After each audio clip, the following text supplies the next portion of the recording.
যার ইচ্ছা সে উদযাপন করবে, যার ইচ্ছা না সে উদযাপন করবে না। এবার অনেক সাদামাটা গেছে, আর আগে আওয়ামী লীগের জন্যই আর কি মূলত এরকম হইতো। আমি মনে করি যে গত 16 বছরে যে উদযাপন সেটা আসলে একক ব্যক্তিকেন্দ্রিক হয়েছে এবং সাদামাটাই এবার হচ্ছে। এই কারণে ঈদ আর রমজান মিলেই সাদামাটা হওয়ার কারণ।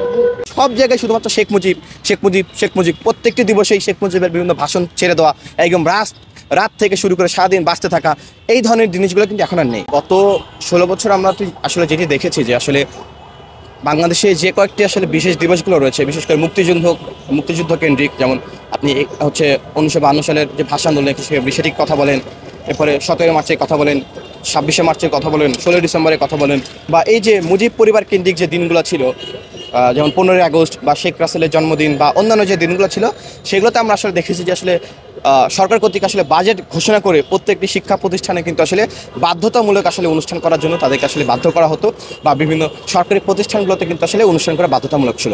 সেই জায়গাটি থেকে এই 24শে গণঅভ্যুত্থান পরবর্তী সময় আমরা কিন্তু আসলে দেখছি যে ওই যে ব্যক্তিকেন্দ্রিক যে আসলে উদযাপনগুলো যেগুলো ছিল, যে সব জায়গায় শুধুমাত্র শেখ মুজিব প্রত্যেকটি দিবসেই শেখ মুজিবের বিভিন্ন ভাষণ ছেড়ে দেওয়া, একদম রাত থেকে শুরু করে সারাদিন বাঁচতে থাকা, এই ধরনের জিনিসগুলো কিন্তু এখন আর নেই। তো এটা অবশ্যই সেটা না থাকাই কথা, কারণ আমরা আসলে এখন আর ব্যক্তিকেন্দ্রিক কোনো রাজনীতি আমরা দেখতে চাই না, ব্যক্তিকেন্দ্রিক কোনো উদযাপন কিন্তু আসলে আমরা দেখতে চাই না। এখন বিষয় হচ্ছে যে আপনারা কম দেখছেন, এটা আপনাদের কাছে মনে হচ্ছে। এখন দেখেন আমাদের এই যে স্বাধীনতা যুদ্ধ, সেটি কত বছর হয়ে গেছে? 55 বছর হবে।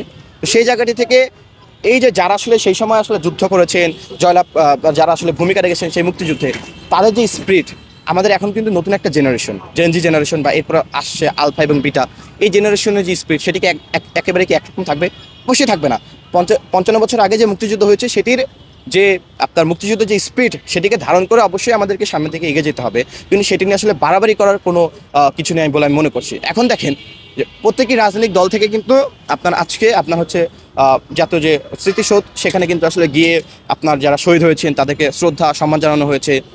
এরপরে আমরা যেটি দেখছি যে আসলে এই যে যতটুকু আসলে উদযাপন করা দরকার সাধারণ মানুষের, সেটুকু কিন্তু তারা করছে। আমি মনে করি যে গত 16 বছরে যে উদযাপন সেটা আসলে একক ব্যক্তিকেন্দ্রিক হয়েছে এবং সেটা অতিরিক্ত হয়েছে, যে প্রত্যেকটা শিক্ষা প্রতিষ্ঠানে বাধ্য করা উদযাপন করতে, বা প্রত্যেকটি সরকারি প্রতিষ্ঠানে আসলে বাধ্য করা, এই বিষয়টা আসলে পুরোপুরি আমি মনে করছি আসলে অতিরিক্ত ছিল। এখন যেটি রয়েছে আমি মনে করছি যে এটি ঠিক রয়েছে, এবং প্রত্যেকটি উদযাপন আসলে এইভাবে, মানে যার ইচ্ছা সে উদযাপন করবে, যার ইচ্ছা না সে উদযাপন করবে না। আসলে 26শে মার্চ আগে আওয়ামী লীগ একাই ছিল, ওনারা এই রাজনীতিতে মানে ছিল এরকমভাবে, আর কোনো দল এরকমভাবে উঠতে পারেনি। তাই আওয়ামী লীগরাই জায়গায় জায়গায় বসে থেকে ওনারা ওই গান বাজনা বা জাতীয় সঙ্গীত এইসব বাজিয়ে এইসব উদযাপন করা হতো। কিন্তু এখন তো অনেক দল হয়তো বা তারা এরকমভাবে উঠতে পারেনি ওরকমভাবে, তাই হয়তো এরকম বৈঠক নিয়ে বসতে পারেনি। তাই আমার মনে হয় যে এইবার অনেক সাদামাটা গেছে, আর আগে আওয়ামী লীগের জন্যই আর কি মূলত এরকম হইতো, এত গান বাজনা বা নেতা কর্মীদের এত বৈঠক, এগুলো সব ওদের জন্যই হইতো।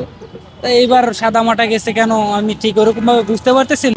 সবচেয়ে বেশি যেহেতু বাংলাদেশের রাজধানী হচ্ছে ঢাকা, সবচেয়ে বেশি ঘটা করে খুবই বড়সড় পরিসরে করে এই দিবসগুলো পালিত হয়, জাতীয় দিবসগুলো 21শে ফেব্রুয়ারি, 26শে মার্চ, 16ই ডিসেম্বর। যেহেতু রমজান মাস সামনে, ঈদ, এই সব মিলে আর মানে শেষের দিকে, তো সব মিলে আসলে একটু সাদামাটাই এবার হচ্ছে। এই কারণে ঈদ আর রমজান মিলেই সাদামাটা হওয়ার কারণ।